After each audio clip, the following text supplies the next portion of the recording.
Okay, so today we're going to break down what looks like a totally bizarre conversational moment, but is actually a masterclass in social maneuvering.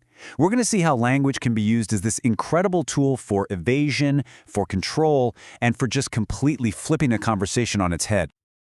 So, picture this. You're in a conversation, and someone hits you with this question. Now, on the surface, it seems simple, but it's not. This is a trap. It's asking you to build an entire philosophical argument on the spot and lay all your personal beliefs out on the table for inspection. And your response is this: a complete and total non sequitur. I mean, it seems like you've just completely lost the plot. But what if it's not a mistake? What if it's actually a brilliant strategic move? To really get what just went down, we have to look past the literal meaning of the words. We have to look at what the words are actually doing, because that's where the real action is. So the first key to unlocking this whole thing is to understand that language really operates on two levels. You've got what the words mean in a dictionary, sure, but then there's what we do with those words out in the real world in a social context. Right, so here we have semantics. That's the literal dictionary definition of words. But pragmatics? Oh, pragmatics is where it gets really interesting. That's the study of how we use language to actually get things done. You know, to promise, to threaten, to persuade, and in this case, to dodge a bullet. And this leads us to the idea of a speech act. See, every single time we speak, we're not just saying words, we are performing an action. Asking a question is an act. Making a promise is an act. And as we're about to see, deflecting a question, well, that is a very, very powerful act. Okay, so how exactly does this Rusty in the Navy question work as a speech act? Well, first and foremost, it's an incredible way to evade a massive intellectual burden that was just dropped in your lap. Think about it. That request to define crazy is a demand. It's a demand that you construct your own personal, subjective reality right then and there. By asking about Rusty, the speaker just completely sidesteps that trap, and they avoid the risk of having their entire worldview picked apart and judged. By throwing out this curveball about Rusty, the speaker avoids having to lock themselves into one single definition. They shield their personal beliefs from being dismissed with a simple, well, those are your beliefs. And they escape this impossible task of providing the truth, the whole truth, and nothing but the truth on a super complex topic. But this move is so much more than just playing defense. It is an absolutely brilliant power play that seizes total control of the conversation. So how does it do that? Well, by changing the subject so jarringly, the speaker just shatters the conversational flow. They were being pushed into a lower status role, right?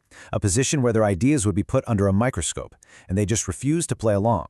This move screams autonomy. It's an implicit pushback against any hint of, you think I'm so stupid I can't handle this? And this brings us to a concept called a face-threatening act. Now, if the speaker had offered up some controversial definition of crazy, that would be a direct challenge, what linguists call a bald-on-record face-threatening act, and it could have easily sparked a huge argument. Instead, the Rusty question creates what's known as pragmatic distancing. It's a really skillful way to avoid a fight without just shrugging and saying, I don't care. It's not a surrender. It's a strategic retreat to safer ground.